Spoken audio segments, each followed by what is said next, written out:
Hello guys, for today's video, isa na namang pong practical at tipid hacks ang ating i-unbox na perfect kahit anong season at kapag brown out. Mayroon po tayong nabili sa online, ito pong USB ceiling fan. Nabili po natin ito sa halagang 200 pesos mahigit lamang po. At itong USB ceiling fan nga po na ito ay hindi mo na po kailangang isaksak sa kuryente dahil gamit lamang po ang power bank ay siguradong hindi ka na po maiinitan. Ito po ay kailangan po nating i-assemble. Meron po siyang 6 na fan or blades. At mapapansin po natin na mahaba po ang kanyang mga blades. Ibig sabihin lamang po niyan, pag mahaba po ang blades, ay mas malakas po ang hangin. At dito naman po ay makikita po natin ang kanyang motor or ang kanyang dynamo. Halos magkasinlaki lamang po sila ng normal na clip fan na naisasaksak sa kuryente. At dito nga po, mapapansin nyo po ang kanyang cable ay mahaba po ito. Lagpas po ito ng 1 metro. At dito nga po ay makikita po natin na meron din po siyang manual. For more information ay pwede po ninyong basta-basahin ito pong kanyang manual. At dito nakalagay po kung paano po natin siya i-assemble. Napakadali lang po niyan. Bali panoorin nyo lamang po. Bali ang gagawin po ninyo ay isalpak lamang po ninyo dito sa kanyang motor ang mga 6 na blades. Perfect na perfect po ito lalo na sa ating mga lugar na laging prone sa brownout.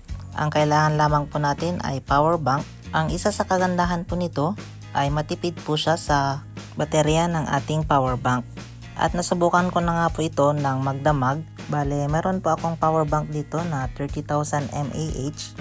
Bale, kinaumagahan po, nasa 70% pa rin po ang remaining na battery. At bali nga po ay ganito na po ang kanyang magiging itsura. Bali napakaganda po niya, pwede nyo na po siyang isabit.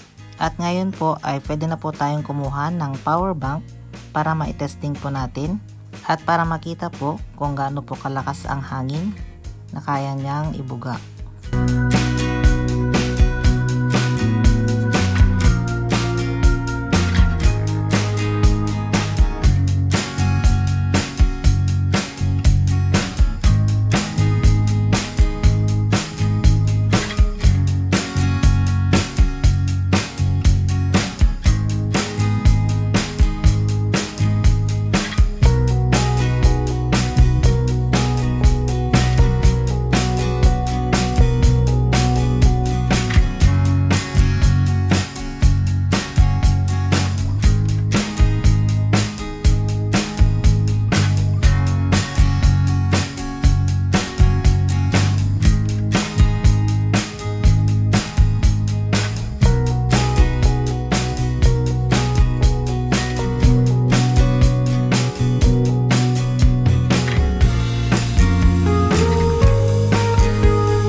At na-set up na po natin sa ating room, ganyan po ang kanyang style or kanyang itsura. Bali ang kagandahan po nito kumpara po sa clip fan ay halos hindi po ninyo maririnig ang kanyang ingay. Actually hindi po siya maingay at talagang mahihimbing po ang iyong mga tulog. At hanggang dito na lamang po tayo. Kung may natutunan po kayo sa ating video ngayon, huwag po ninyo kakalimutang pindutin ang subscribe button at bell all para lagi po kayong updated sa lahat ng ating mga bagong content.